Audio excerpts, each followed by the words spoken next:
Action.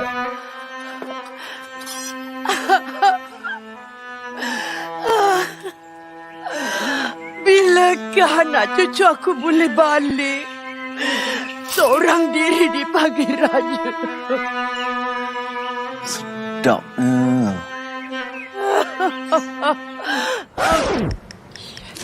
Oh, Director, kalau anak I tak boleh balik jumpa I, kenapa I tak boleh pergi jumpa diorang? Nak pergi macam mana?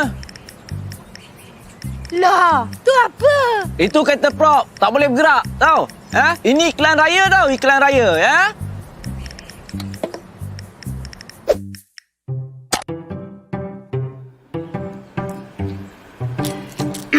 Kamu bila nak...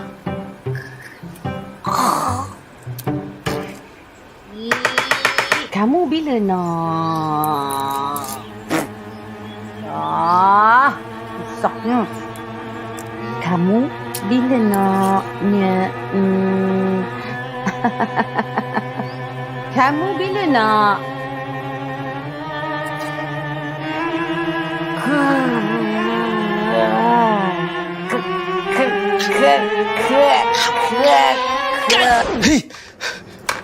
Tak ada benda lain ke aku nak tanya? Pasal kripto ke? Pasal global warming ke? Pasal mental health ke? Pasal gender inequality ke? Tak ada ke? Kahwin. Apa? Kita tak boleh ubah skrip, ya? Ini iklan raya tau. Iklan raya. Selain si dapur, watak I, ada lagi tak tempat lain? Ada. Lepas ni awak meninggal, ya?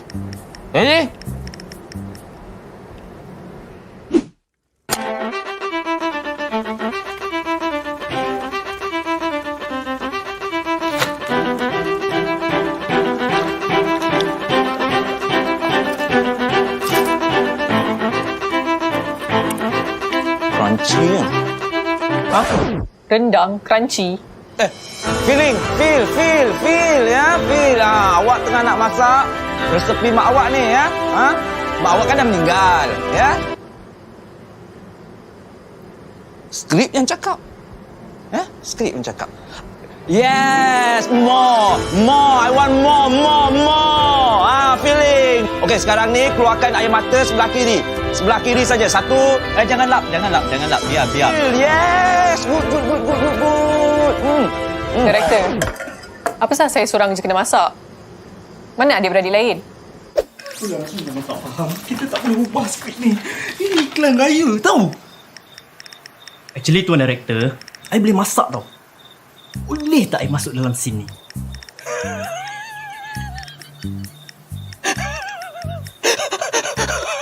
Dari mana korang semua ni datang? Aku tak faham tu lah.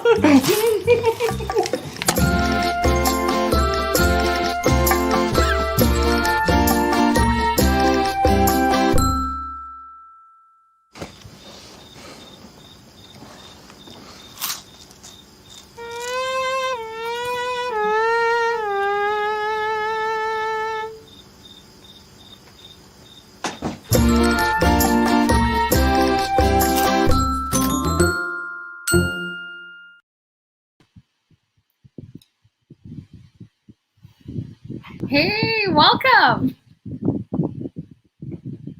Oh, I didn't unmute myself again. Hi, welcome again to Mamaliez. Thank you for coming tonight. It's about having behind the doors conversations with love, unconditional love, and respect. So tonight is a very special night. We have another group of great panels and an amazing panel. It's just having a follow-up conversation from what happened last week. Last week was a quite heavy weightlifting for me. But I think today is what's next for us. Just to find out how does this victim blaming and shaming and comes about. What's the root cause of it, and what's next for us? How can we change the conversations? So tonight let me share with you who our panels. Okay, here we go. Now we have 1, 2, 3, 4. All amazing people. First, I'd like to introduce you. One of my closest friends, Miss Siti Maheran. She is a diversity inclusion advocate at Deloitte, and she has done a lot of nice, great major works about inclusion and diversity. And I just didn't think such a title ever, I mean, available in any corporate, any kind of job. There's something like that, and she does it. I think she's the only one that I know closely who has that. So and the next person is Teacher Kean. Teacher Kean, I'm supposed to interview him to find out about his life journey tonight, but somehow I said to Teacher Kean, can we just change it tonight? I think it's very, very important that we have this conversation, and I really, really need you to be in the panel tonight because you are the man. You are the parenting and the teacher coach. So I really, really need him to share with him his point of view as a teacher and a parenting coach and as a parent himself. Yeah. So he's actually he's a lawyer by background, and then he's a licensed head master as well. And the next person is Dr.Nina Hafetz, child and clinical psychologist, all the way from Doha, Qatar. I invited her again. She was in one of my show before, and of course, I would love to have her point of view on her perspective as a doctor and whatever cases she has handled before as well. She would share her perspective too. And lastly, tonight's star of the show, why I also had this idea of having this whole panel, is Dr.Pravin Peraba, our ONG fertility specialist. His background that he has worked in the government in the health MOH, Ministry of Health, and he has a lot of experience handling of cases of rape cases. And because of his, he made a comment due to Ain's case last week. His comment actually went viral, which I will share with you later on. Yeah. So without further ado, without any time, let's bring forward all our panel with us. Okay.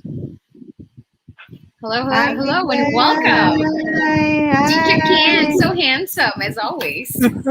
Nina looking radiant as always. Good to go and see you as always. Hi. Hi guys. Hi everybody. everyone. Hi guys, thank you so much for joining us tonight. It's really amazing to have a great panel of all of different specialists, and I think we can have a very good conversation tonight. As you see just now, you watched the Raya video from Julie. So why do you think I played that video? Maybe Teacher Kean, you want to share? Why I think it's because you just berbuka and you're hungry. You're nostalgic for the good days. So you want the Julie biscuit, is it? Yes, we all love Julie's, huh? Okay, very nostalgic, very do we all good. get some for? Do we all get some for appearing on the show? I'll send you my address later to Julie's biscuits. But seriously, guys, has everyone berbuka already? How's everyone feeling tonight? Yes, Great, thank you. Lina is in Qatar. She's going to break fast soon, right? In a minute. Yeah. Okay. Yeah. So When we're not she goes dark? over yet. So in about maybe 30 minutes, I'll leave the show for a bit and then I'll come back. What time is it over there in 30 minutes? It's about 5:37 right now. Okay, so Yeah, it's 6 o'clock, so that's okay. Yeah, It's not like 10 o'clock at night, a little bit over 6. No, that's not too bad. But we do have to finish. Well, we're done eating by about 3:25 in the morning. Okay. So Okay, it's so a it's longer day. Yeah, it's a longer day. Okay, cool. It's not too bad. We're used to it.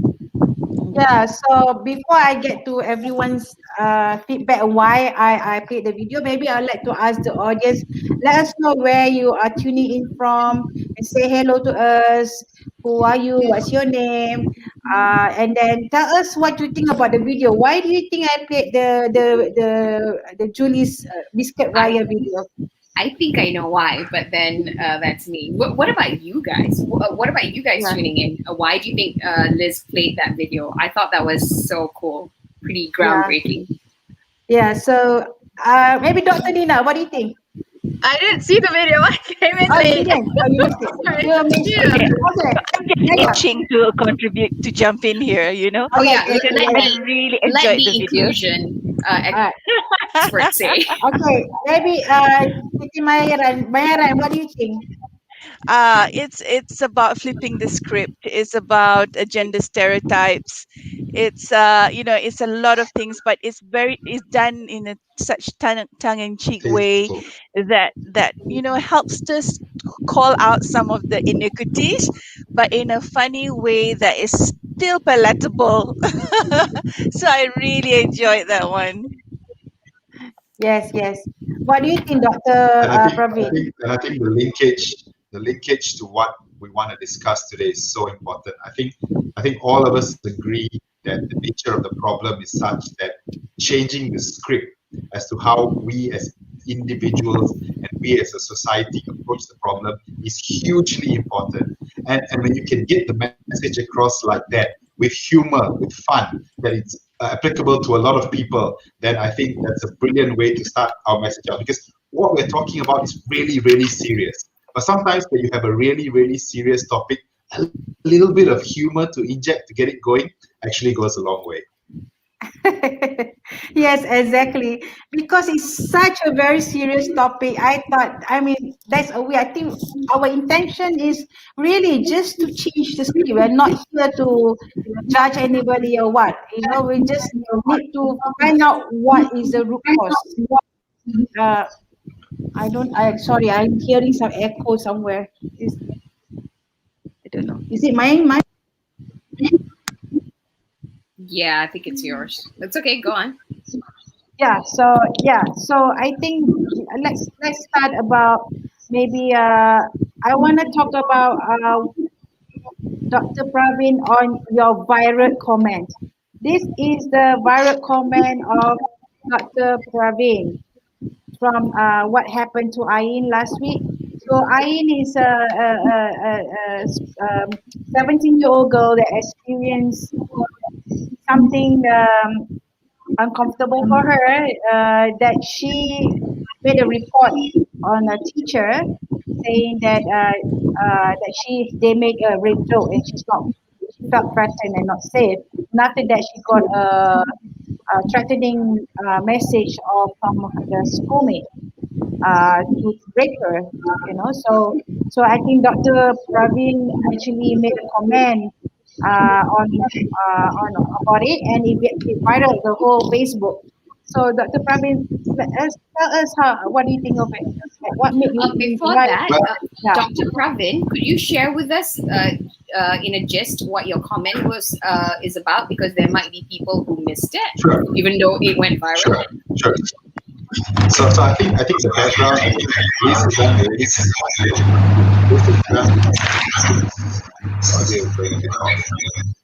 Hi. So I think Liz has done a really good job with the background story about Ain and what happened to Ain. And one of the nicest things that came out of the terrible thing that happened to Ain was the support that was given to her by her parents, by Mr. Saiful Azmi and his wife, by Cardinal. I thought that support was brilliant because, we had a pre-conversation yesterday and Dr. Nina was talking about how support from parents is such an important part, an integral part of changing the conversation and changing the mindset. So my comment was just to tell them, look, I'm really supportive of you guys. I'm really proud of Ain for coming forward, and I'm really proud of Mr. Saiful for taking the step to back up his daughter and to try to make a difference. And I have no idea that the comment would go as viral as it is. The comment itself included the fact that as an ONG specialist working in a government hospital in the past 15 years before I resigned to go to private practice, it centered around the fact that despite examining about 120 rape victims, I was only called to testify in court 3 times. Sorry, is my microphone very echoey? Yeah, it is. Hang on, let me just check that. Okay, let me repeat that. So you actually examined about 150 rape victims, but you only were called to testify in court for 2. Is that Yes, number that's right. 3, is it? Or 2? Yeah, that number's right. 3. Now, 3, now okay. bear in mind, when I wrote the comment wasn't a complete comment, because obviously you're just writing a comment on a Facebook page. So there are some caveats to the comment. The first caveat being, out of the 120, there probably is a small percentage where the police and the DPP decided not to pursue action against the alleged perpetrator, either because of insufficient evidence or it was underage between 2, but it's actually not considered consensual at that point, or they just didn't have the evidence. There's another small percentage of people where the perpetrator would have admitted to the crime, and therefore I wouldn't be called to testify. But these are very small numbers. Do you know? Numbers of Sorry. So do you know what is the normal reason that they pull the report back? What's the cause of it? Yeah. So the main reason people tend to pull the reports back is either from the victim themselves or the victim's family. For the victim, in most times they feel like to go through a court case would put them through a lot of scrutiny. Their whole life will be on trial. And we've talked about this. We've talked about the mentality and mindset in Malaysia, especially, and a lot of Asian countries actually, where when someone comes forward with an allegation of sexual assault or molest, the first question people tend to ask is, what were you wearing? What did you do to lead on the alleged perpetrator? You must have done something wrong. And that mindset is very much prevalent even in law enforcement in some parts. And so what happens is a lot of these victims then decide, oh my goodness, this is the people who are supposed to be on my side, the police, the lawyers, and so on.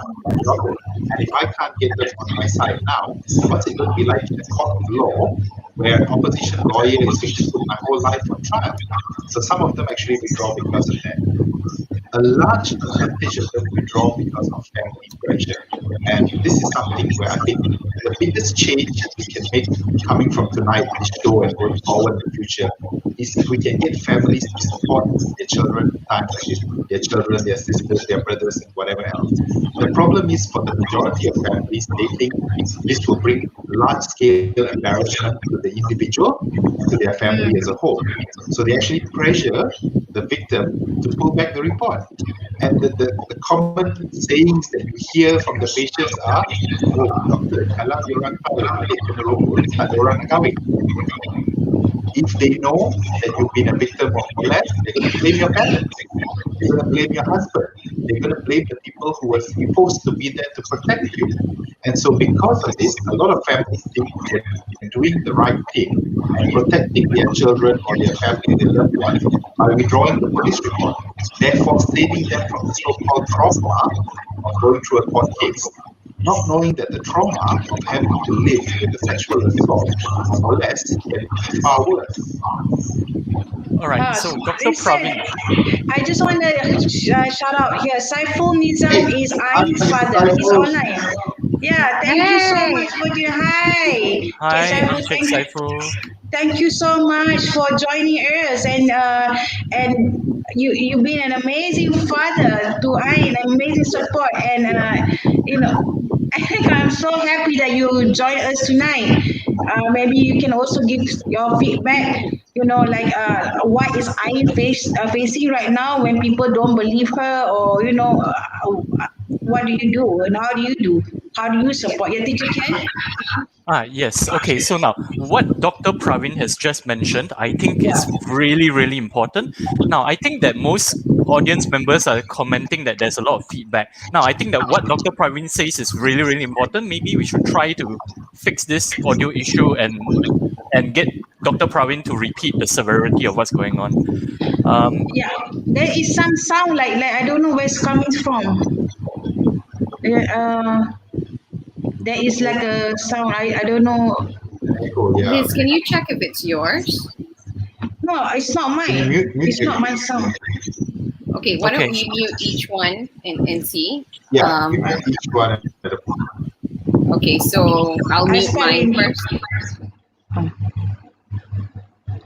That's gone. Is that me then? Wait. I think so the it's sound Nina. is still there? No, it's Nina. Nina. No? Which Nina? No. Oh no, not you.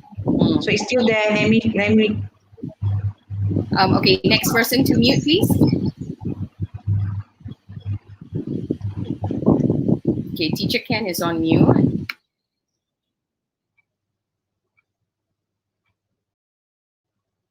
Me? Okay, seems to have gone off.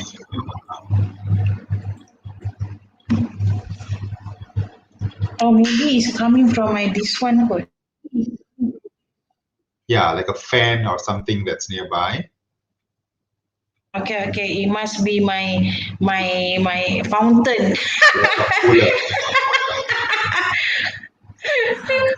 Okay. Is there a way you can switch off your fountain? Sorry, just wondering. I did already. Okay, good job. Okay, could you, like Teacher Ken said, could you repeat that? So one of the reasons, Dr. Pravin, you were saying that people pull out because of the shame, right? And it's the family who pressures the girls. Yeah. Well, it's two sides to it. It's the victims themselves sometimes, because the victims themselves, as I said, would understand that they've got to go through very embarrassing times to come forward to tell their story.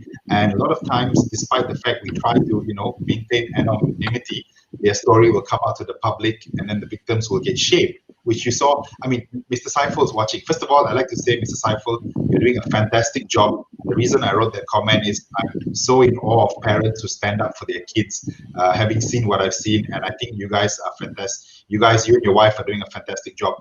And what happens is that the kids themselves feel like they're going to be put on trial. If you take Ain's case just as a small sample, Ain did something really great coming forward. And what did she get as a result?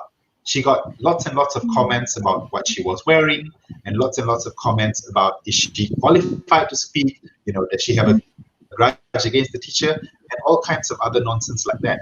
And that's what victims are afraid of. They're afraid that if they come forward and go up against their perpetrator, who in some cases may be a family member, who in some cases may be an important person in society, that their name's going to get dragged through the mud. So that's the first part. The second part comes from the families themselves. Now, again, I don't want to run down the families, because they're actually trying to protect their children in their own mind.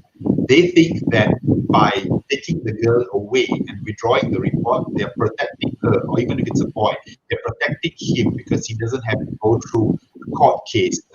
They don't have to go through all the trauma of being investigated, of having their whole life put online, and stuff like that. But the problem is they don't realize the trauma they're putting these people through for the rest of their lives actually far outweighs the fact that supporting them the way Mr. Saiful and Puan Noshaniza do is far more important than actually telling them to withdraw reports and telling them this will make your life better in the long run.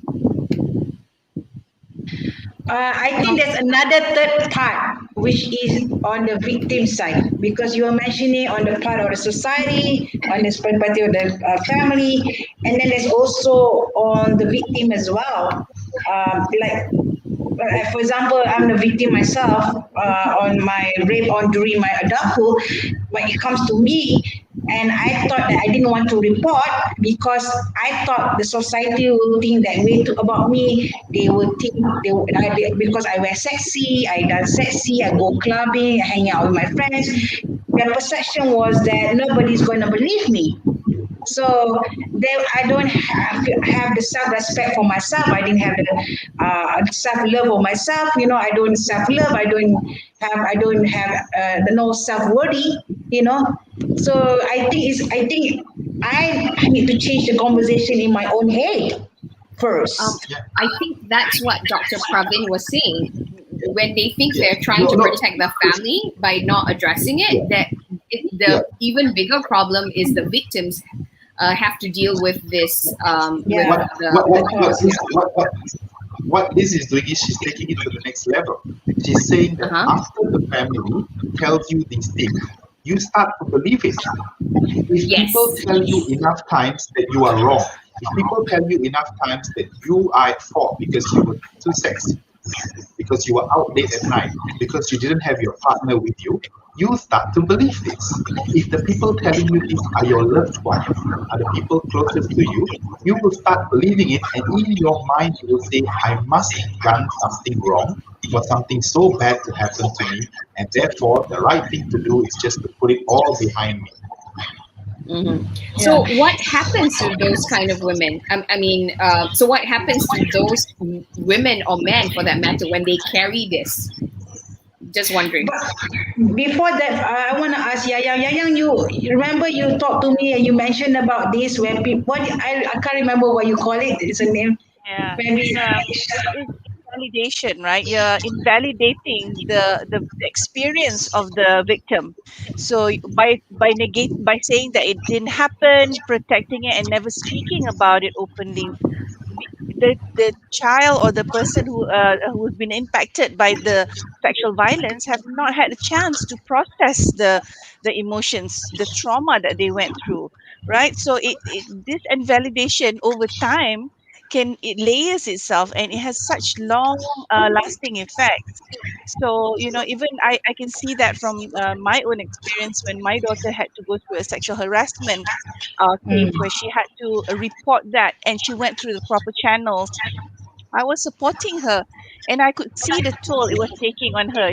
She went from a very cheerful, high achieving girl to a very closed up, and she was dealing with anxiety all the time, and it took an emotional toll on her because it's a heavy burden to carry, and the more support they get from the family to help lift them in that really trying time, it's that's the best help they can get to swiftly get over or not get over this, but heal in some way, start the healing process. Okay, Nina, can you maybe share your experience while you were in Australia, the cases that you might have handled? How do the authorities there handle with cases like this? So I don't have an experience with the Malaysian authorities, so I can't be really comparing it. But when I was in Australia, some of the cases that have come through, the victims are taken seriously. So when they come see me, so you're looking at layers here. When an incident like this happens, you're looking at a number of different layers, right? So one is that a trauma has just happened. Number two, the person who has just experienced this has to process this, right? And then number three, they're looking for some kind of support, right? In terms of, the support could help them go, the support is helpful because they can go either way. They can just, feel broken and destroyed and traumatized, or it can be helpful, like Maheran said, in healing, right? So my experience with the Australian authorities has been that they take it seriously. And I think, when you do go through the proper channels, the experience of having been taken seriously is vital, number one, right? So the have a system, have a protocol there. and then they investigate, and they do, I think in court cases, they protect the victim from having to face the perpetrator in court. If it's, they ask you if you're comfortable with a female or a male person coming in to take your report. They don't make you go through the trauma over and over again. They don't question, but at least that's what I've sort of the experience has been there, is that these victims are not questioned about, well, what were you doing out late at night? What were you wearing? Were you drunk? Could you have been drunk? Right?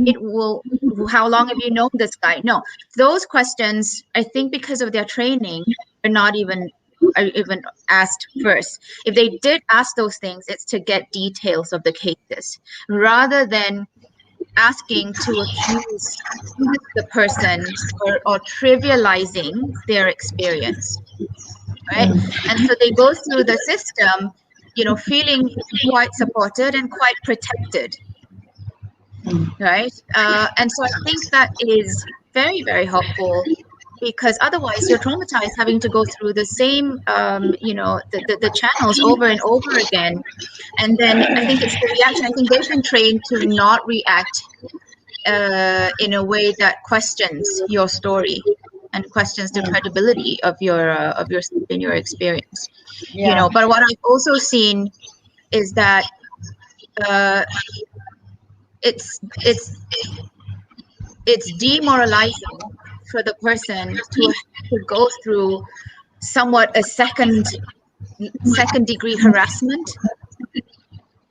Right, so the first degree harassment is the thing that's happened, and then now they have to go through that, and then they're asked details, but within that, the intonation is accusatory.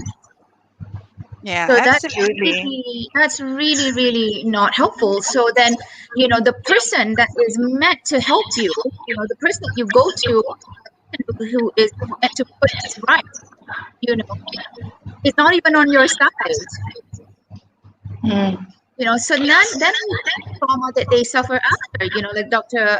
Pravin Peraba was saying, the question of, did I really, maybe I'm wrong, like maybe I shouldn't have done that. Maybe, you question yourself, you doubt yourself and all that. And then on top of that, nobody actually addresses that with you and sits down with you and say, tell me about your experience. Tell me your story. I want to hear what that was like for you. Not the details of what happened, but how that impacted you, because that conversation almost always never happens. So it happens for some who seek my help, right? And we go through that, and we are able to, at least put some pieces back together. They're never whole, it's like Humpty Dumpty. They're never whole again, but at least some form of healing can happen. Yeah. Right? And for some of them, they go on to be advocates. For some of them, they drive this campaign to get parents to have conversations with their children, to realize that this is not right. To tell children, like in a way that is consistent with their developmental ages. What is okay, what's not okay, without scaring them, but going, your body is your body. You make that decision.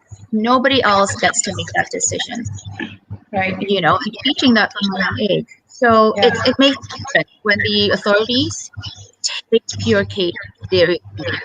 Yeah. Because you need all the support you can get. Dr. Pravin, I want to introduce you, my mother. Teacher Kean, this is my mother, Milia Majlis. She says here, families are ashamed and embarrassed to talk about their family members being raped. So the women and young girls being raped at home will not be heard. They suffer lifelong trauma without being heard or believed. So Teacher Kean, what do you think this kind of victim shaming and victim blaming comes from? Where does it come from? Hello, hi everyone. Good evening again. It's very good to be with you this evening. All right, so now in teaching, we have this, I discussed it briefly, okay? So now in teaching, we have this concept that is called a just world belief. And just the other day, I had this very deep conversation with one of my colleagues from from University Malaya, about this just world belief. Especially in Asian culture, we like to believe that good people will have good outcomes. So we also believe that bad things only happen to bad people, and this is very entrenched in the way we teach our children. We use this as a form of control on our children because we want to encourage them to do good things. We say that, okay, if you finish your homework, you'll get gula. All right. If you don't finish your homework, I'm going to pukul your patok. So now this is so entrenched in our system that we somehow believe, we have this desperate belief that bad things only happen to bad people. And this is why we blame victims. This is why we shame victims. For example, if something bad happens to this person, automatically we will think, hey, maybe she did something wrong. Maybe she was dressed sexually. Or, maybe she was drinking alcohol. Or, in the case of a domestic abuse victim, maybe she was insulting her husband. That's why she deserved to get slapped. Right. Now, some things are very horrific for the human mind to imagine. We don't want to imagine it happening to ourselves. So we create reasons, we invent reasons as to why it happened to someone else. And we are so defensive about it, then we go and say that, surely you must have did something to incur the wrath of that person or to incur the wrath of the universe. All right, so now this just world belief, it manifests in many ways. We like to use the words, you sow what you reap, you reap what you sow, or you had it coming, or, even I am guilty of this. I like to say a lot, everything happens for a reason. So now, in truth, the truth is this, bad things happen to good people. And this is something we don't emphasize enough to our children, to our students. So that's why this victim shaming comes about. Yep. I see. So, Dr. Pravin, what do you think? Does it come through generational, that this fixed belief that comes that, to protect the marwah, to take care, to protect, Do you actually, think Liz, if you read some of your mother's comments, Liz, I think they're brilliant comments. I think your mother has highlighted a lot of issues that go on that are prevalent in our society. She talks about the fact that rape is criminally underreported in Malaysia. I'm sure it probably is underreported in most countries in the world, but also here. She's highlighted the fact that underreported rapes probably occur at home. She's right there as well. Just a little bit from my own experience, when I talked about the comment where I examined 120 women, this was in the 7 years that I was working as an ONG specialist in the state of Selangor. And in the state of Selangor, from rape statistics released from 2009 to 2017, the majority of cases are for women under the age, girls under the age of 15. So yes, it comes from a mindset, and your mom's right. A lot of people use things like religion, and this is not targeting one particular religion. It's not whether you're Hindu, whether you're a Muslim, whether you're a Christian. The problem is a lot of people use religion as cover to, we cannot let our family get embarrassed. We cannot let our family name be dragged through the mud. And Teacher Kean has hit the nail right on the head. It's because of generations of things that we've taught people, and we've taught ourselves over and over and over again that if you do good things, nothing bad will ever happen to you. Unfortunately, this is wrong. But the problem, as Teacher Kean has brought up, being a parenting and teacher advocate, is that it's very difficult to tell your child that bad things may happen to good people, and then on the other hand say, well, you still have to be good anyway. Because the question they're going to ask you is, why bother then? Right? That's going to be the biggest problem. So yes, it's a mindset. And I wrote a follow-up to the comment because I really didn't know the comment would go viral. So I wrote a longer follow-up where I talked all about mindset. It really is all about mindset. It's about generations of us being brought up and taught to believe that, number one, everything our parents say is probably something we should follow. And therefore, if our parents are not supportive, like Mr. Saiful and his wife, then we probably have to accept when they say, let's not go forward with this. It's probably not in our best interest. Number two, the parents themselves have been taught that rape is a shameful thing. And if rape has happened in your family, that indicates that you have failed as a parent, You may have failed as a brother, as a husband, as a wife, or whatever it is. And therefore, it is best to not put it out into public.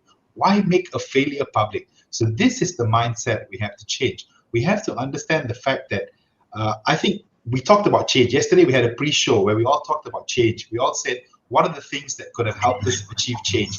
Throughout history, from the French Revolution to the Russian Revolution, change is always brought about by young people who want to change the world. I think Nina had a lot of good comments. Dr. Nina had a lot of good comments about this yesterday, talking about how the youth are fearless. The youth will call people out on social media. They'll stand up for what they believe in. And that's why I'm so impressed with Ayn and what she's doing, because to some people, it may not be a big deal. Allah, it's just a joke. Why is she taking it so seriously? It's not serious, but it is serious. And for a child to recognize it's serious, to me, is a big deal. So how do we change years and years and years of entrenched society? By getting the young to understand what's right, what's wrong. By us being, well, okay, wait, I'm going to say I'm young. I don't know about you guys. You guys look slightly older. I'm still young. So me and the young people, we're going to fight. And,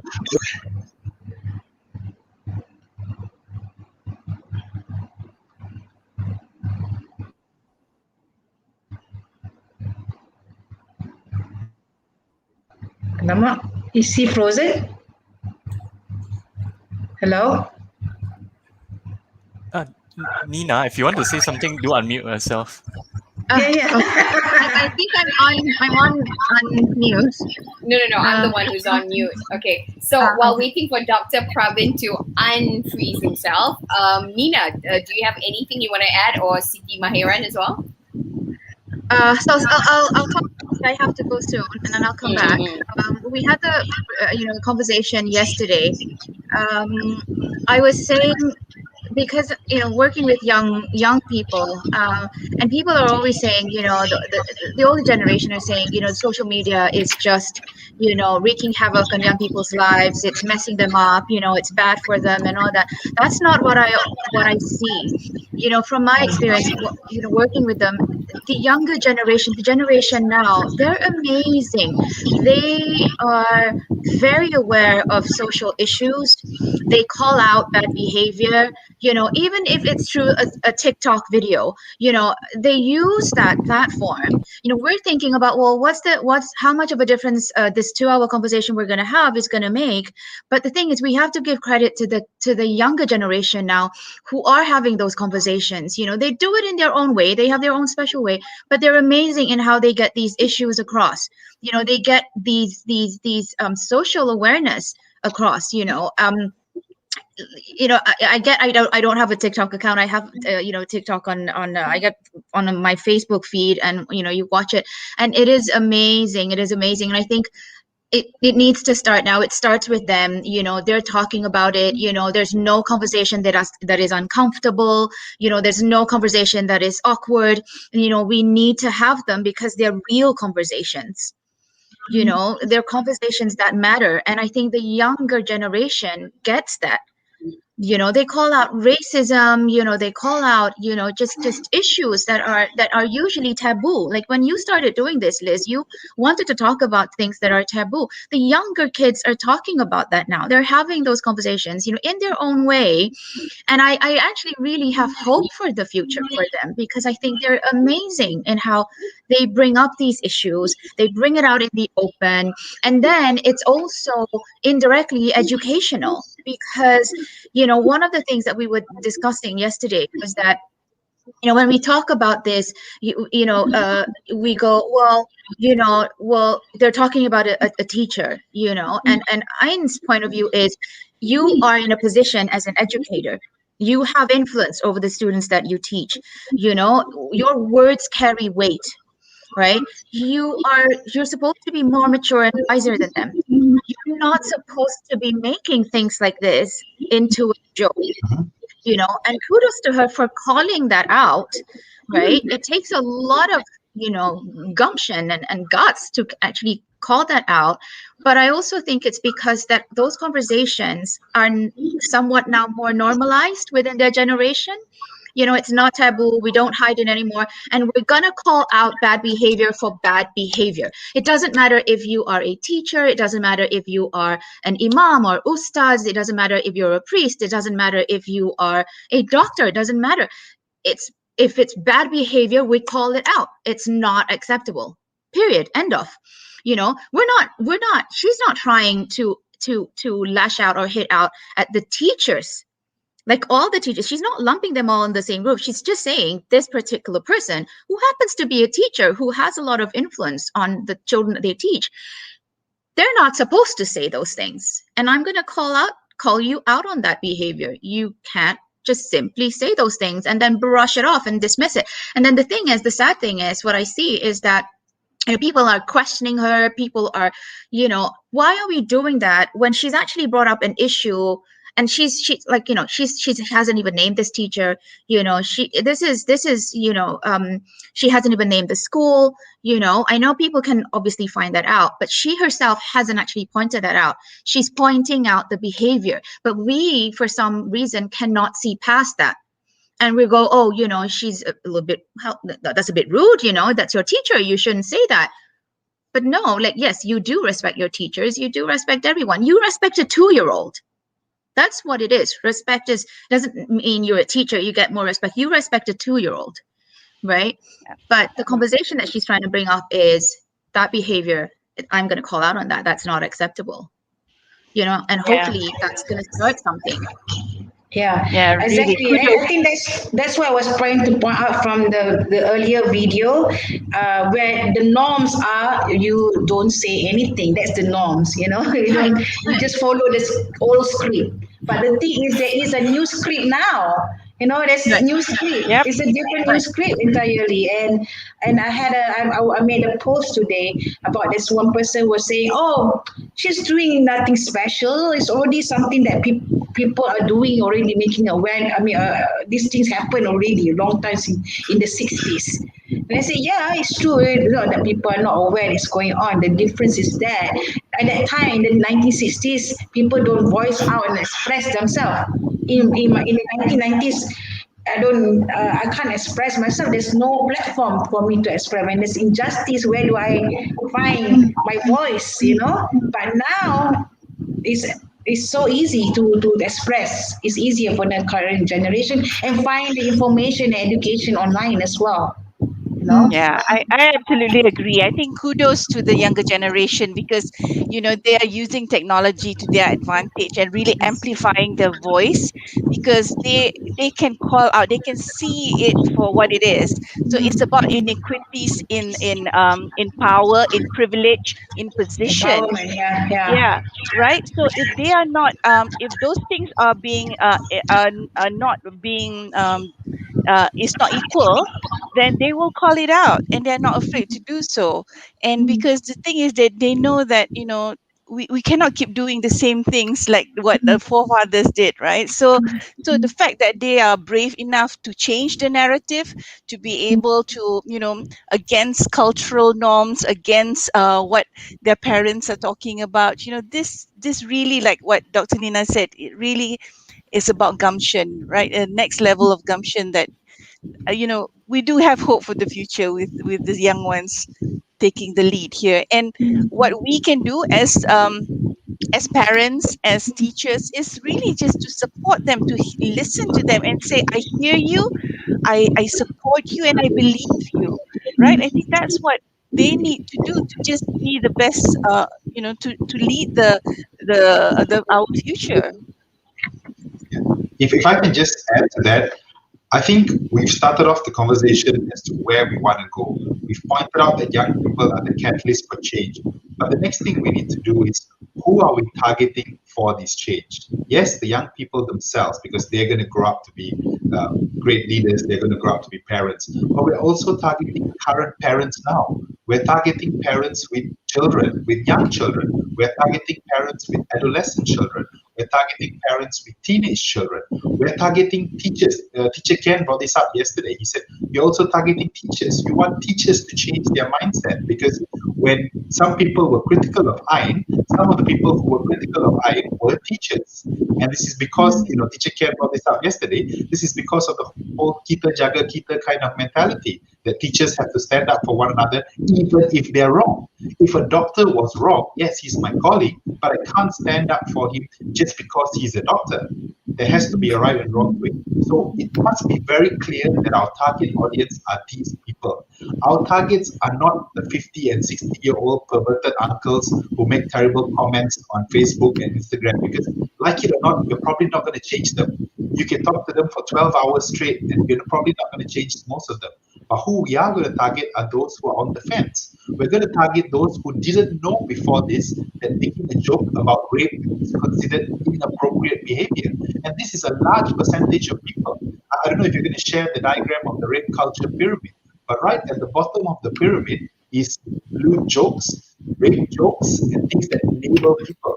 And we want to target the people. Oh, here we go. Fantastic. This is brilliant. Right. So we want to target the people that don't know that these things are wrong. And when they do realize it, they'll say, oh gosh, right, I don't want to enable the next person to be a sexual predator or to be a perpetrator, and therefore we learn from this. So this is the target of who we want to bring about change to. I think that's very important to get there. If you look at the pyramid, you can see, if you look right at the top of the pyramid, rape. If you were to ask our common public, 98% of people are going to disagree with rape.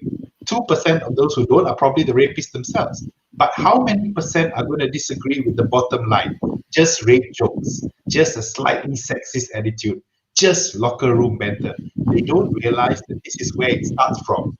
And if you keep going up this line, you're enabling people to move up the pyramid. And that's what we don't want. If you want to stop the problem, you've got to start at the bottom. Yeah, agreed. And from where I see this is that we look at this is a systemic issue that's happening in the in all communities, right? So when you talk about that, those lewd remarks, just a slight offhand comments, off color, those are the things that it boils down to respect or lack thereof, right? A respect that about gender equality, that men and women should be treated with the same level of respect, right? So when that happens, then you wouldn't you need to educate the girls as well as the boys, right? And need to get both genders in the conversation, because then only will you be able to express that this can happen to your sister, this can happen to your loved ones, and that it won't be okay, and it is not okay. And it's also about being an active bystander, right? Because if you're a passive bystander and you see it happening and you allow it, that means you're complicit to it at some point, right? To some degree. So how can we help people to be active bystanders when it comes to things like this, and calling them out? That's why we need to have allies, to have our people who can support to speak about this, and bring it up and just call it out when they see it happening, when they feel safe doing so, right? But call it out, because it's not okay, and we need everybody to get involved in this to actually really bring this forward. I think that's such a brilliant point, because in our show, we actually interviewed the #1 podcast show host, Okay, Let's Go. And they were having a lot of locker room talks and banter in their podcast. And they are the #1 Malay podcast on Spotify. And soon women were lashing out on them, and they got called out by the Singapore Prime, the lady minister or something like that. And they actually stepped away for one whole week to kind of reassess what they were doing. And they soul searched, and then they realized that, wait a minute, this has got to stop. So they took the responsibility by having those conversations, having women to come on their show and to really talk. And now, believe it or not, they're bigger than ever. They've changed their direction. And the other important thing is because they are also fathers and husbands. The character that they were playing on the Spotify as a host was like an alter ego kind of thing. So they switched. So they came back bigger than ever. So I have a lot of respect for them. kind of thing. So there's a lot of ways that we can learn. But moving forward, what are some of the things that we can do to make this to normalize this conversations at work? Maheran? I just want to read what Shirley wrote here. They may not have expressed in order to ensure survival. That can be in the past. Looking forward, and how to shift with respect is a great empowerment. So I think now how do we shift all this? So we acknowledge that's the belief that our by generations is happening anyway. So we just have to respect. Okay, that is the belief that they have. Because what's next for us? What kind of conversation can we carry forward? I think the first thing is to actually start when we look at listening that to comment and look to what Maheran just said, two things are very striking about it. When we talk about empowerment, again, we're looking and talking about young people. When we talk about rape jokes and lewd jokes, it might be easy for a 40 or 50-year-old to understand it and process it. It won't be as easy for a 12, 13, 14 or 15-year-old to do it. And that's why it's so scary what happened to Ain, because it didn't happen at her workplace where she's a 37-year-old or a 40-year-old woman. It happened in school. It happened in school where the children of a similar age group who are now listening to this teacher. To the girls there, it normalizes the fact that rape jokes are part of culture. Take it easy. Why would you get upset about it? To the boys there, it normalizes the fact that you can make rape jokes and you can threaten to rape your classmate because it's all in good fun. So that's where empowerment starts. Empowerment always starts through education, and education is important for both. Meili Tan has just said it. It's important for both boys and girls. And where are you going to get boys and girls involved? At school. And that's why Ain's movement is such a great. We're talking about rape, sexual assault, molest in general. But where the movement starts from is at school. And this is something we should probably get Teacher Kean to tell us a little bit more about, because this is the target area. And this is why we were so upset with what happened to Ain even subsequently. Although subsequently it was now outside school and in social media domain. But at school is where we trust our teachers, and us as parents, we want the best for our kids. And this is where we make a difference. Maybe Teacher Kean can interpolate that a little bit. Before Teacher Kean comment, I just want to highlight what the Mr. Harry Tan, he's the Secretary General of the NUTP, which is the National NTUP, National Teacher Union, was it Association? Yeah. So that he said there's no proof, there's no data that shows this is a problem. So what do you think, Teacher Kean? All right. Hey, thanks. Okay. By the way, before I give some comments, would really like to go and say hello to many people in the audience, many familiar names, and we will try to go and address some of the comments. I can see some really insightful comments over there. Well, hopefully we will have the chance to get to them. Okay. Now, there's a bit of feedback. Yeah, sorry, it's a bit hard to concentrate. All right, but I'll try my best. Okay. All right. So now, you are absolutely correct, Dr. Pravin, because like it or not, teachers and parents are really a very big influence in the children's lives. Yeah, and what we say, words have a lot of power. Now, sometimes some people, as a teacher, and as a teaching expert, we like to broach subjects which are very serious with a bit of humor. And that is not correct, because some subjects should not be spoken of lightly. Now, over here, what we have seen is that so many people, especially teachers, are attacking Adik Ain so baselessly and so recklessly without knowing the facts, because yes, the teaching profession is very much like the police profession. We have a very strong kita jaga kita attitude, and we feel that we are underpaid, we are overworked, we are underappreciated, and any more of these attacks on our profession is really not, we don't deserve this. So that's how some of us feel. Now, we really have to start by distinguishing behaviors from personal attacks. Like Dr. Nina said just now, that is the correct place, that is the practical place to start. We have to start having this conversation that, okay, I am attacking the behavior. I'm not attacking you as a person. I'm not attacking the school, and I'm not attacking the profession. Now, over here, I am willing to bet, okay, even though I'm not privy to the minds of the people who commented negatively on Adik Ain, okay, I'm willing to bet that many of the teachers who attacked Adik Ain were from the same school. Now, if the principal of a school is going to remain silent, if the principal of a school is going to remain silent, how will all the other teachers dare to attack or dare to criticize one of their own? Right, the boss is remaining silent. So now, here's another very telling thing, yeah. To me, I think that the teacher who first made those jokes could clarify a lot of things if he or she came out to clarify his position. If he meant it as a joke, I think that it would be very brave of him to come out and say that, yes, I meant it as a joke to engage my students. I had no idea. It hurt so much. And I had no idea that my words were so important and so influential.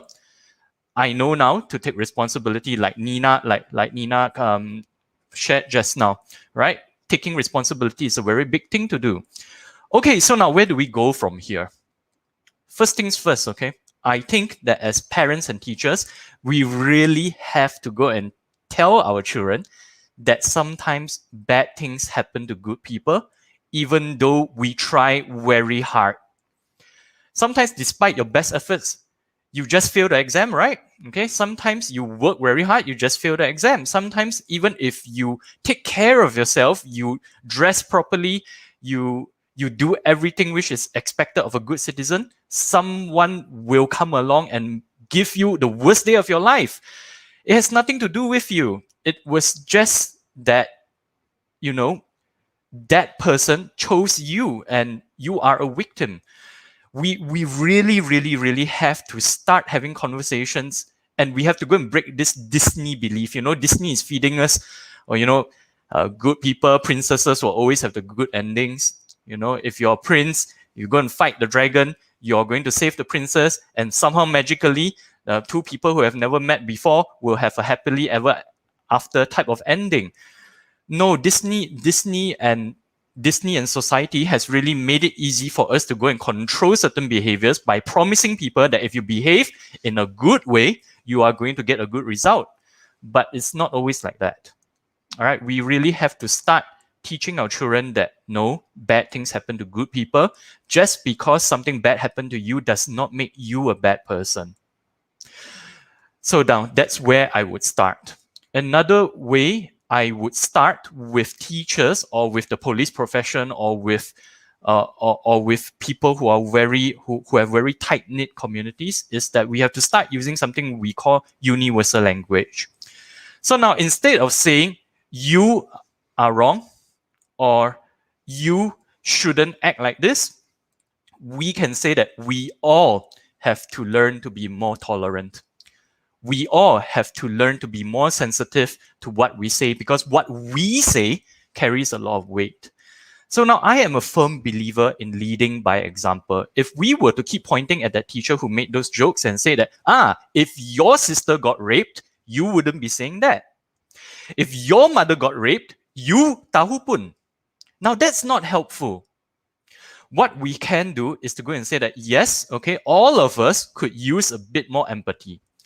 All of us could go through a bit of training to understand how it really feels. Come, and let me go and share this very quickly. I don't want to go and take too much time, but I want to go and share this. When I was a lawyer and I was working with an NGO which dealt with refugees, let me tell you this, okay? The reason why I'm very angry with what this male teacher said is because boys do not enjoy rape. Boys do not enjoy rape. And when I was working with this NGO, a lot of refugees, which are mostly men, would control other men refugees by raping them. Rape is used as a weapon of control. Now, I'm willing to bet that it's not just among refugees, among a lot of foreign workers, or maybe I wouldn't even be surprised in many of our local communities, Men use rape as a control mechanism to control other men. Because, take it from me, I'm a guy, okay? Nothing is more soul crushing than having 4 or 5 guys overcome you, overpower you, pin you to the ground, take off your pants, and rape you. Now, it is very painful for a guy to go through because, I'm not saying it's less painful for girls, but it is also painful for guys because we have been brought up to believe that our masculinity is very important. When someone rapes me, he's taking away my masculinity. He's taking away my power. Of course, it is the same for women. And I totally understand. But that's why boys do not enjoy rape. And I think that if he didn't say that, or if he meant it as a joke, he should really do the right thing and come out and send a very strong message to all his students, as well as other teachers across the nation, that he made a mistake. And it's fine. We all make mistakes every day, you know. Just make a mistake. And I just admit that I made a mistake. I spoke out on error. I didn't know that people are going through these issues. And I support Adik Ain now. I think that would be a very good place for us to start. So, yep, back to you, Liz. What do you think about this? Okay, so I really totally agree with you on whatever you said, 100%. But it's really the conversation that we need to start with our kids and the people around us. And definitely, this kind of incidents that happens, there's always a learning from it. To think of it, the society fixed belief. What is the learning behind it? What do you think we're trying to learn? Dr. Pravin, what do you think we're trying to learn here? You know? What are the virtues that you think we need? I think the overriding message that we're all trying to send, you know, all of us have said it in one form or another, is that, number one, respect is essential. Respect between boys and girls at any age. At any age, you cannot teach your daughter to be careful and not go out to dark places or dress conservatively or any other nonsense that you think may help, and then tell your son he can do whatever he wants. Respect has to be both ways. You have to educate your children, whether they're male or female. I think Teacher Kean has gone on record to say how important schools are. Schools actually mold who our children will become later. The leaders of the future, the people who are going to make the change, come from schools. If we cannot trust the people who are in the schools to educate them the correct way, then we're never going to be able to change the mindset. I think we've said the word mindset so often. Now, let me just give you a bit of background. As an ONG specialist working in the state of Selangor during the time when all these rape cases were reported, there has been some amount of progress. For example, most police departments in Selangor now have a designated officer to take care of sexual crimes, sort of like a special victims unit. And in most cases, it's a female designated officer, which I think is a step in the right direction, because a lot of the rape cases involve females, and a lot of the females who have been raped actually are very traumatized. I shared with you all the story yesterday. The most heartbreaking story that I ever saw when I examined these patients was a 9-year-old girl whose mother was a Vietnamese illegal immigrant and had run away from an abusive husband when the girl was only aged, I think, 1 or 2. And the father had started raping this girl at the age of 3. And finally, at the age of 9, somebody from a shelter finally got the story from her and brought her. I cannot tell you how terrible it was to examine that girl. She was so frightened of every single male person that was around, whether it's a doctor or a police officer. She had never been to school. She didn't know how to speak, so she couldn't verbalize her thoughts. She had to use sign language, and she was malnourished. She was severely abused. And this is why I think, if you look at all the comments, they say, well, there are a lot of rapes that are not reported. That's probably true. And this is the comment, I can't remember who brought it up just now, about innocent bystanders. You can't be a bystander not doing anything. If you live somewhere and you see someone being abused, you see someone being verbally abused, physically abused on a daily basis, if you feel it's not your place to step in, report it to someone who will. I think the overall thing we're trying to tell people is we need to change mindset. And to change the mindset, Teacher Kean used this phrase so many times, it has to be leadership by example. It has to be people like Ain, yes, but it also has to be people like us. It has to be people like us who are ready to step forward and say someone is wrong. And the more people who do that, the faster you're going to be able to change mindsets and approach how we deal with this problem. So as I said, I'm very impressed that we managed to make some small steps. Rape numbers have come down. Whether this is really true or not, as I said, some cases are underreported, but that's a step in the right direction. Having designated officers in police departments is a step in the right direction. Having social media and having conversations like this is a step in the right direction. But I think all of us can and need to do more. Yep, Dr. Pravin, I think I can totally agree with you, because in Malaysia, or at least in the Asian context, we have this very unique mentality. As I was sharing yesterday, guys, members of the audience, for your benefit, I'll just repeat myself a bit. Okay, now, we live in a society which is very unique. Let's say I have 3 children, okay? Let's say I have 3 children. The first one is a homosexual, is gay. What will I do in Malaysia? I will instantly disown him, and I'll make it very public. I'll go and say to everyone, this guy is no longer my son. All right? I don't mind doing it publicly. But somehow, if the number 3 one is a molester or a rapist, somehow I'm going to protect him. Somehow I am going to hide him. So we live in a society where I have no qualms whatsoever calling out a homosexual person, even though he is my son or she is my son, but I will protect the rapist. Why is this? What type of thinking are we going through to reach such a warped type of conclusion? This is something which bears a lot of thought. And I think that this really, because it is a legacy of our patriarchal type of thinking.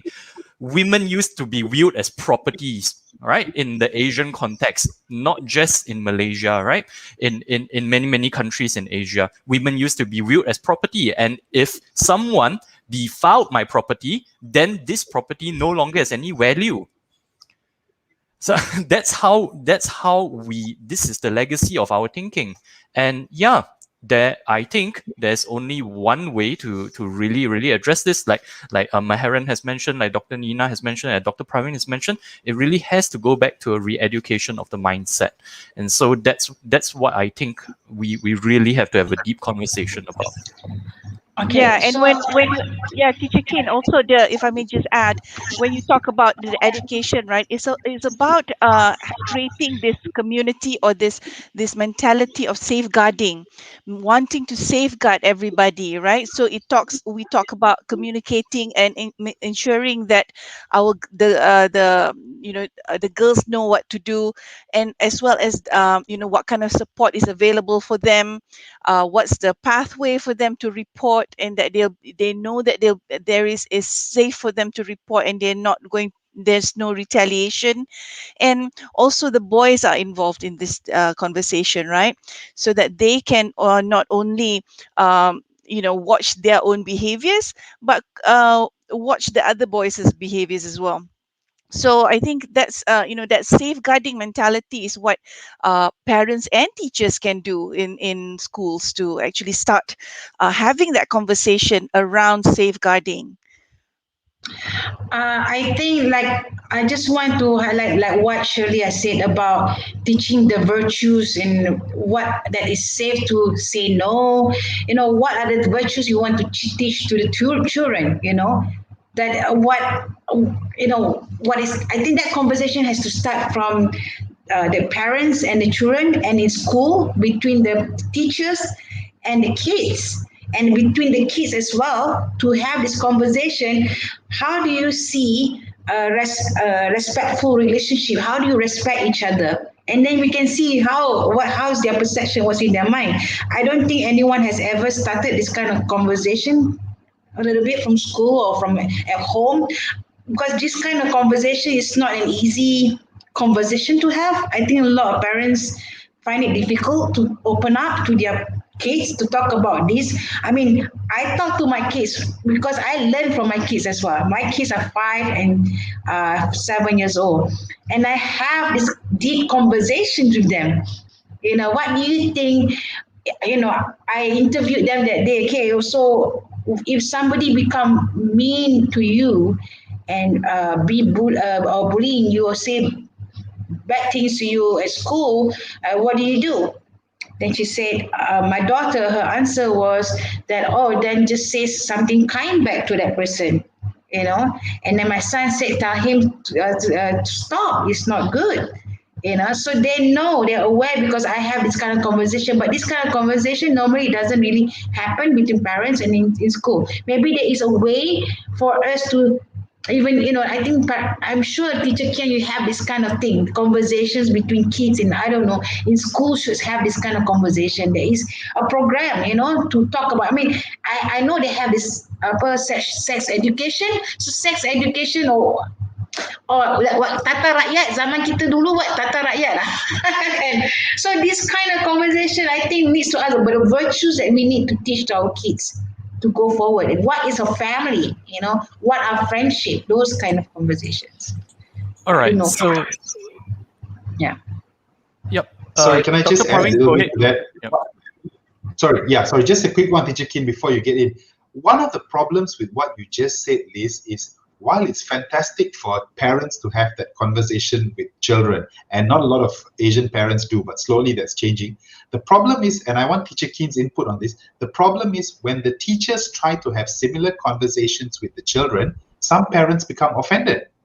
Some parents actually get upset that you are taking liberties to discuss this with their children when they may not have. And therein lies our great problem, how to balance a teacher being able to get information across to the children when the parents themselves have not done it probably.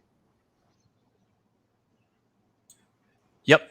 Thank you very much, Dr. Pravin. I think that you have brought about a very important point here. But let me first acknowledge a few comments which we are receiving from the audience. Yeah, thank you very much, Dr. Pravin. Okay, so now Mei Li Tan is asking, do we think that the current age sexual health education in Malaysia is adequate today? No, not by a long shot. Now, sexual education, I had a very deep conversation with my fellow principal the other day. Okay, no, it is done.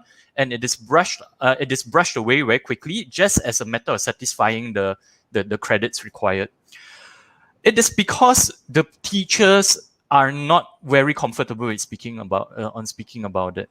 Unfortunately, that's the thing nowadays. All right, I think to go and address this, we really have to go and help teachers understand the importance and the dangers of inadequate sexual education. And yes, this goes back to what Captain Gunn is saying here. Our teachers today able to bring the correct message. They have the tools, but they are not very willing to. Of course, I'm not saying that all teachers are not willing to. There are many, many good teachers over here in Malaysia. I'm very proud of them. But yeah, not everyone is very comfortable having that discussion. And yes, Dr. Pravin is absolutely right. It is very hard to become a good teacher if the parents are giving a lot of resistance, right? They may feel that, hey, my kid is only 6 years old, for example, or 7 years old. Why are you telling him or her about the birds and the bees? It is not your place. But actually, if the parents have that type of mentality to go and say that, they're 6 years old, they shouldn't be listening about this. So when is a good time? Are you trying to say that 6 years old are somehow magically immune from rape? Are you saying that 6 years old have this magical shield, they won't be molested? Sometimes, if you don't want to have that discussion with your child, let a professional do it, isn't it? Right, we're trying to go and do a job which would benefit everyone. And if you're not comfortable about it, let me have my shot. I'm not teaching something bad to your child. I'm trying to nurture your child. I'm trying to go and protect everyone in the school, right? Including you, by the way. Yeah. So, yep. I think that it's not easy because people truly believe that they're doing something correct.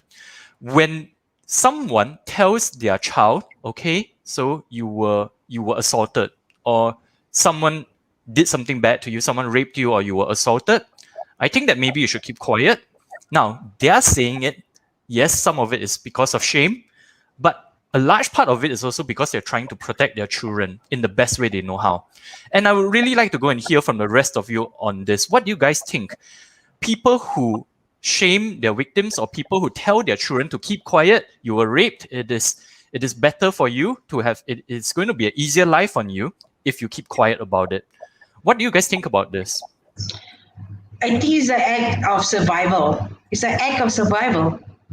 It's, I think from generation, maybe even maybe 20 years ago, or even in Malaysia, if someone get raped, they be quiet. During the war times, people get raped. So they have to keep quiet for survival's sake.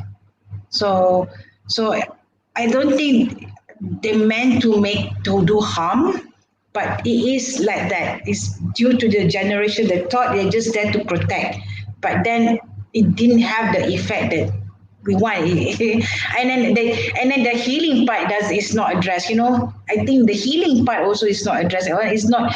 No one really even though they try to protect, but then they didn't address the healing part of it as well, right? Dr. Nina, what do you think? Maheran, what do you think? Like So your daughter, I'm going to go back to what Kean has said about how do we get that awareness out there? How do we educate? How do we it's great that parents like you, Liz, are having a conversation with your children, right? But for a lot of parents out there, it's still very much an uncomfortable topic. It's an embarrassing topic. It's very awkward. And so if you say, oh well, I'm going to teach this, and then if we put that responsibility on teachers alone, I think the point brought up was that some parents are not going to like it. Some parents are going to go, what are you trying to teach my kids at school?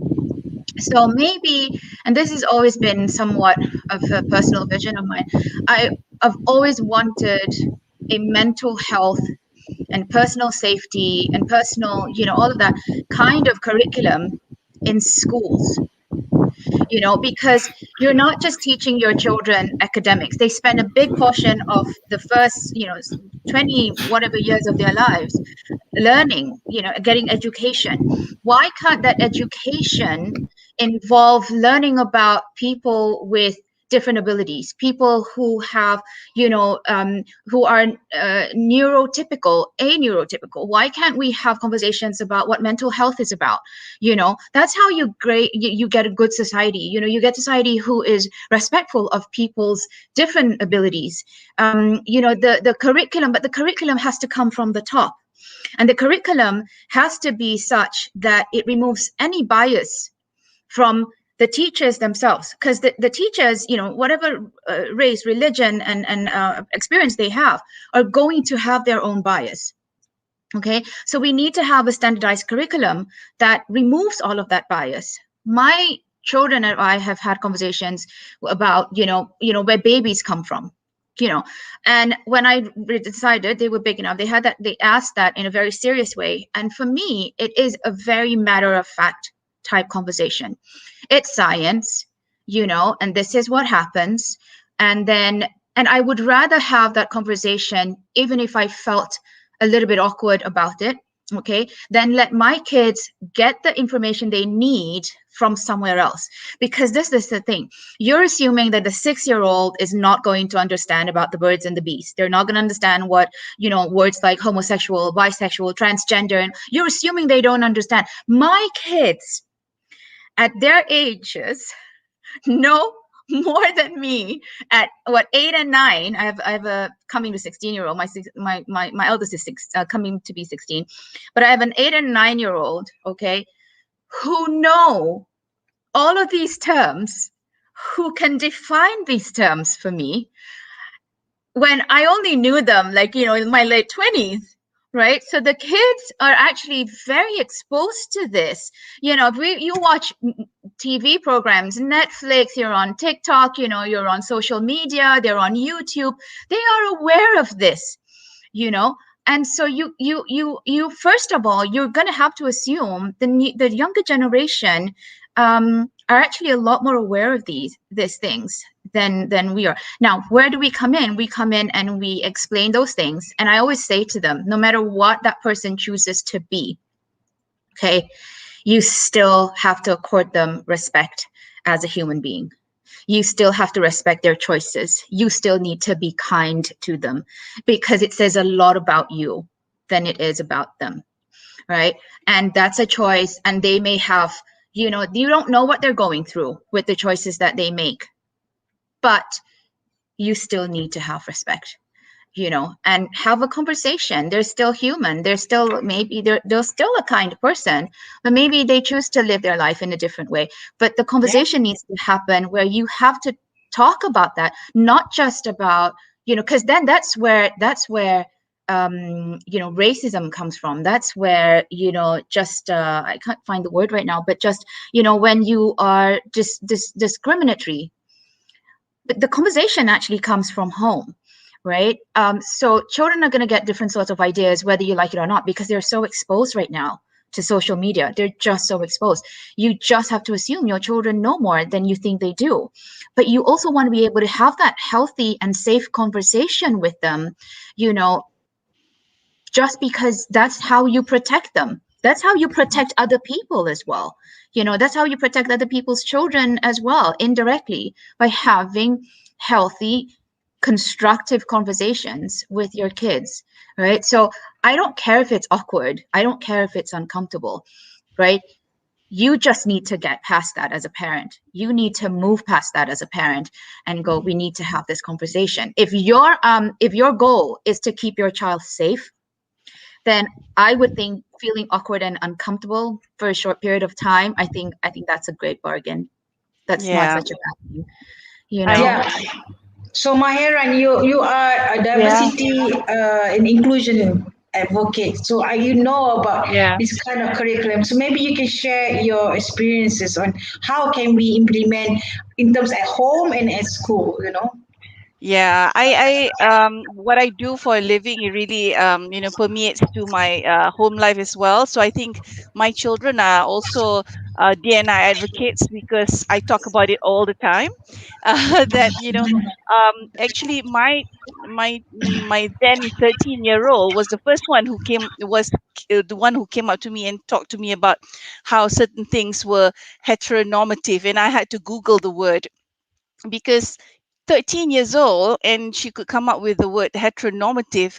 So I was thinking, okay, so as a parent, what's my responsibility? I need to provide some context for her to understand this, because she may be exposed to all these words and all these concepts, but let's contextualize it in a way that is suitable to her level of maturity, that she can grasp the concept and understands and start to shape her own opinions to it, right? So Maheran, hang on. What is heteronormative? Because there might be people watching who don't understand it. Yeah, so I won't be the best person to describe this, but yeah, it's like heterosexual being what as heterosexual, and what's heteronormative is what's normal as acceptable within the concept of heterosexuality. I could be wrong, but essentially we were discussing about something, and then she said, no mom, that's just heteronormative. And I thought, what? So it's a lot of trying to understand that they can be exposed to so many things out there, but as parents we need to contextualize it for them, right? So that they can understand and they can make uh,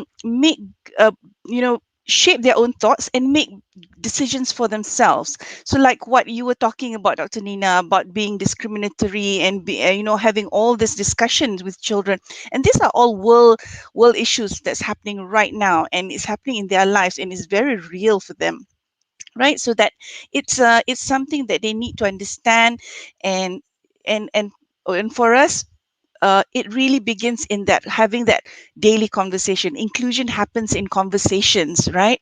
In difficult conversation, in honest, in authentic conversations where we have as parents also that we don't know everything.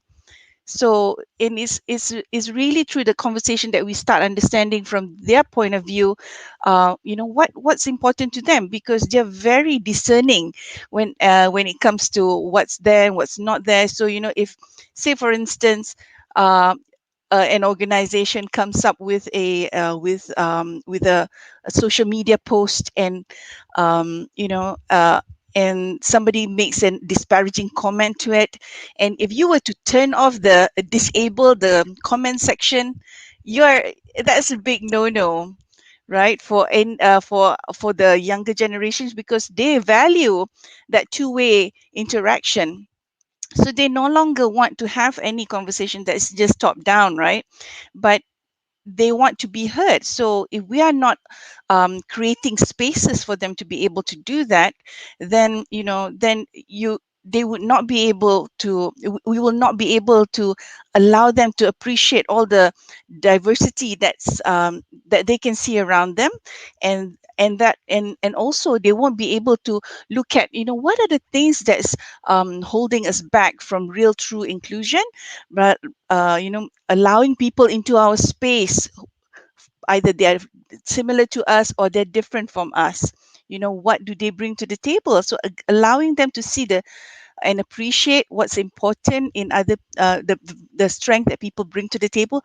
That's where we can start to begin to heal as a community and find solutions together, because this is not something just parents to resolve, or there's teachers to resolve. It takes from the civil society, the government, the ministries, the schools, everybody, parents, children themselves. It's a whole nation approach to really resolve any of these issues. It's systemic. It'll take a while. Wow, that's amazing. I don't know where we're going to start. At least this conversation has started.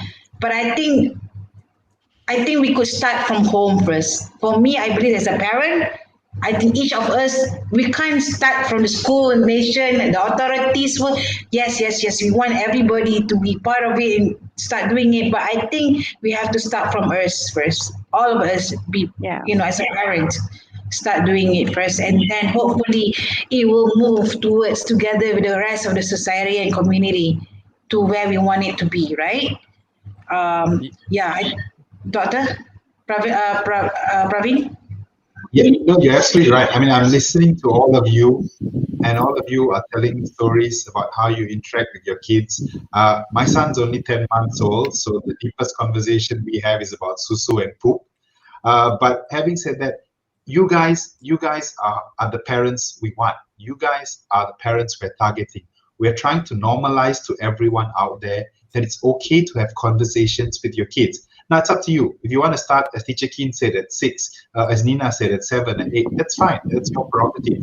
But you have to have the conversation. And just looking at your experiences, all of you guys here, you can see that the conversation is already happening. And that's what we're doing here today. We are trying to get the conversation going for more households. We hope that even 10 people see this today and say, I'm going to talk to my kids. It's a step in the right direction. And then those 10 people share another 10, and so on. Because Maheran's right. It's a whole process. It's a whole nation, the whole world. You need the ministry, you need everyone. But what can we do as individuals? It start at home. Your mom just did the same thing. Your mom, by the way, is saying a lot of fantastic things, Liz. If you're reading the comment section, she's absolutely right. And I'm just saying, it does start with parents. And the fact that you guys are having these conversations with your kids, I look forward to having it with my son soon. But I think it's something very important that we should do. And this is our starting point. One thing, that's why it's great. Why I'm able to talk to my kids the way I'm able to talk now is because of I'm able to have these open conversations with my parents. My parents, they're divorced. They're not together anymore, but yet they are great parents. They still work as a team to raise their kids. That's one thing, because they keep their communication open. They are supportive of us. They always have open conversation with us. Of course, they, they try to be the best they can be as a parent. We can't blame anyone for what happened, but it is what it is. And I think moving forward is really to have a conversation, an open conversation with our kids. I think that's the starting point. At least that's the starting point somewhere, right? I will agree that the conclusion for this show tonight, I think, is to just start from us, parents. Have conversation with your kids. Talk to them. What are the virtues that we want to have in a family? What kind of family we want to have? What kind of friends you want to have in the school? What kind of environment we want to have? I think that kind of conversation has to start somewhere. Yeah. Definitely. So, yeah, Yep. I think yeah. So sorry. Go ahead. No, go ahead, Liz. No, as surely as my. Yeah. So I'm just gonna say that it's already 12. Yeah. Yeah. So yeah, I think we did a good conversation, and I really want to thank everyone for being here tonight, and also I wanted to talk to everybody on the audience, but I can't. I saw a lot of have a very, very, very intense conversation, fun conversations. So many from Meli Tan, Gantek Hoy. Thank you so much. And then we have my mom. We have Shirley, who is my data healer and also my life coach. She is amazing. I actually going into the show tonight, I was pretty scared, because I didn't want this show to be a place that, we want to blame people or things like that. No, I want it to be a conversation that we can have with love and respect for those who have that fixed belief in the past that it is as it is, but how can we go forward from there? And I think we did it today. I think we did it. And thanks to all of you. Thank you so much. Thank you so much. Bravo. You guys are amazing. And I think there'll be part 2 in the future, maybe. Because I don't think we have enough time to talk. We can talk a lot about things. But I want to thank you to Dr. Nina Hafetz, to Maheran, to Dr. Pravin and Teacher Kean. All of you gave a very, very amazing perspective. And then I think we all know that hopefully this conversation will continue at home and in school as well. Thank you so much. Actually, I have one more thing to say. Shirley is saying, Melia, Liz's mom, you are not a failure as a parent. You are amazing. Because if not, you wouldn't have had Liz, and we would not be having this conversation tuned in by lots of people. So, Melia, you're amazing. Shirley is correct. So, well done, everybody. Yeah, definitely. I think a lot of people, like the parents, didn't want to really share what happens or feel shame is because they don't want to be open. Or maybe I'm failing, They don't want to face that, But it's not about that. I just want to know, let the parents who going through like my parents and like Maheran, as a parent, that you guys are not a failure. It's never about you. It's really you are doing your best as a parent. You just are there to protect your kids. And for those who are a victim of in any situation, that you feel threatened or not safe or be bullied or whatever, I think it's time to get out from this victim mode and empower yourself that you are worthy. I am worthy. I am loved. I have lots of love for myself. I have self-love, and I have a lot of self-respect for myself.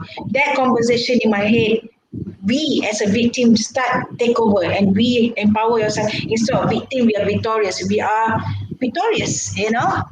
I think it's inside our head. We need to change that conversation, and I said, okay. I think Thank you so much, everybody. Sorry if I can just say one last thing. Yes, of course, please. Okay, everybody say last thing. Last message for everyone, yeah. Sure.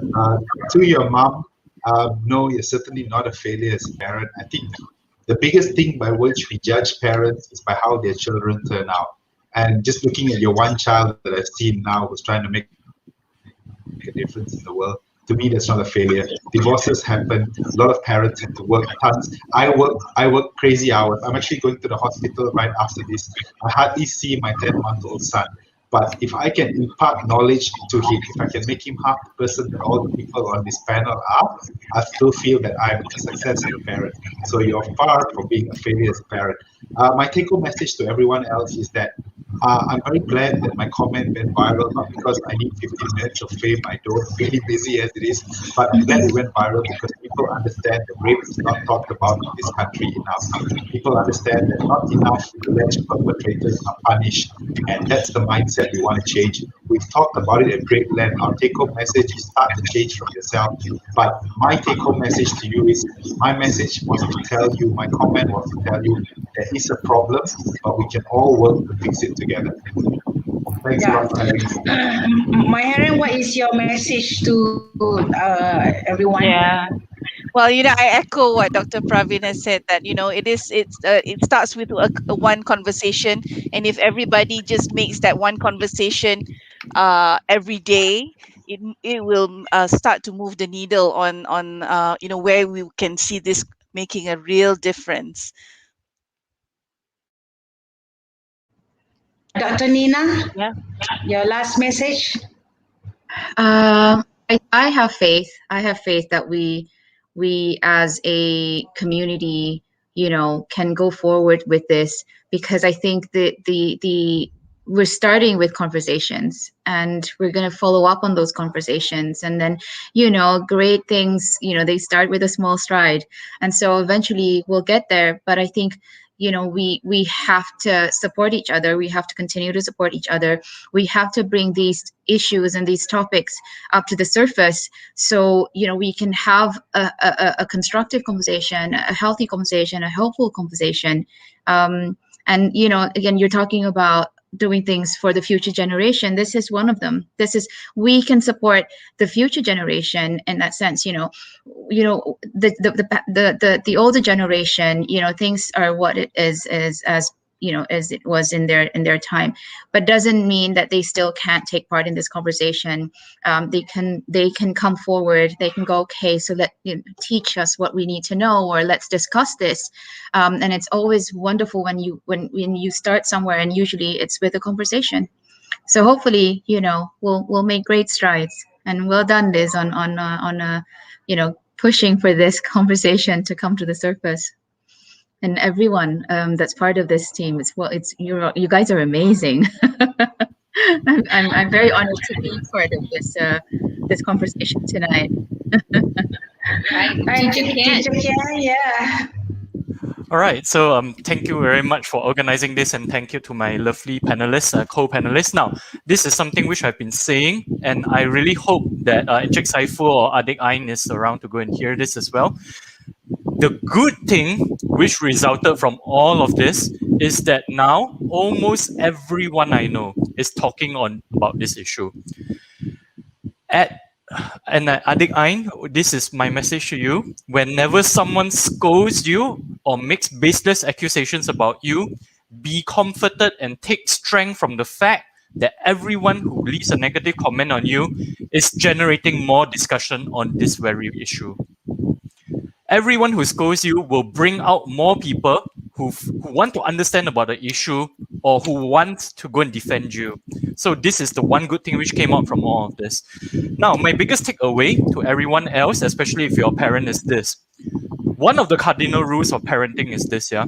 If you do not teach your child something, guess what? Someone else, bigger and nastier than you, will teach it to them in a way which you do not want to. So please have these conversations with your children. Help them understand that bad things happen to good people. If something bad happens to you, don't feel bad about it. Come to your father and your mother for support. You must have this conversation with them, because if you don't, someone is going to tell them the very same lesson, but in a very nasty and probably corrupted way. So that's my biggest message to you. as a parent today. Thank you very much. Liz, back to you. Awesome messages from our panel. All right, so I hope we, like I said again, we'll organize another part 2 because this is the longest tonight show. I think we are having so much fun, right? So then after, long time ago, 12 o'clock is when I go party. Now it's time to go sleep already. And Dr. Pravin has to go and see his yeah, you have your I'm going to the hospital to see Patient. patient okay. All right, cool. Tak boleh fikir dah pukul 12. All right, let's wrap it All up. right, good night. Thank you so much. And good night, everybody. And see you again next week on Mamaliez on Friday night at 10:30 p.m. Bye. Thank you, everyone. Bye.